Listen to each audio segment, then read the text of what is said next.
অনেকদিন আগের কথা। একটা ছোট্ট শান্ত গ্রামে থাকত এক বুড়ি।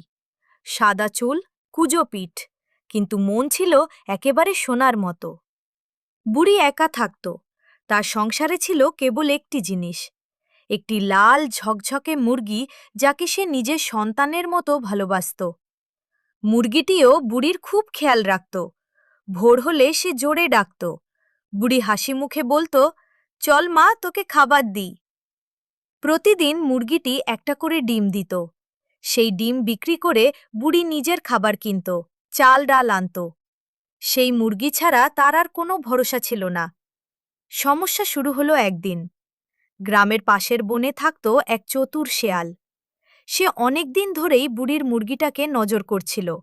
নিজের মনে বলল, আহা, এ তো বেশ মোটা মুরগি, একদিন না একদিন আমি এটাকে ধরবই। এক রাতে বুড়ি ঘুমোতে গেল। তখন শেয়াল চুপি চুপি মুরগির ঘরের দিকে এগোল। মুরগি ভয় পেয়ে ডাকল। বুড়ি জেগে উঠে চিৎকার করল, কে ওখানে? আমার মুরগির কাছে এসো না।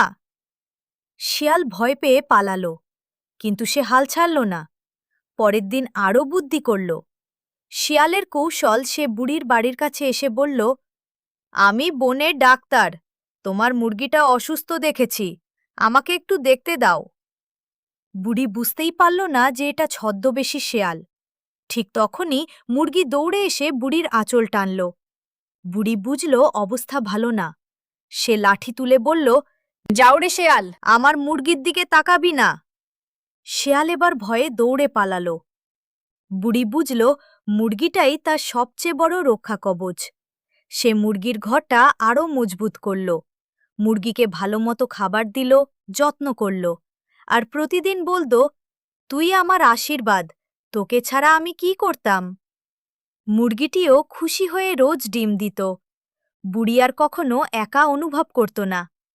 গল্পের শিক্ষা, যে সত্যিকারের আপন সে বিপদের সময় পাশে থাকে। চতুর লোকের মিষ্টি কথায় কখনো বিশ্বাস করতে নেই। ছোট হলেও ভালোবাসা আর সতর্কতা জীবনকে বাঁচায়। গল্পগুলো কেমন লাগছে তোমাদের জানাতে ভুলো না। প্লিজ লাইক শেয়ার করে দিও, আর চ্যানেলটি সাবস্ক্রাইব করে পাশে থাকা বেল আইকনটি প্রেস করে দিও, যাতে করে গল্পগুলো সবার আগে তোমাদের কাছে পৌঁছে যায়। টাটা।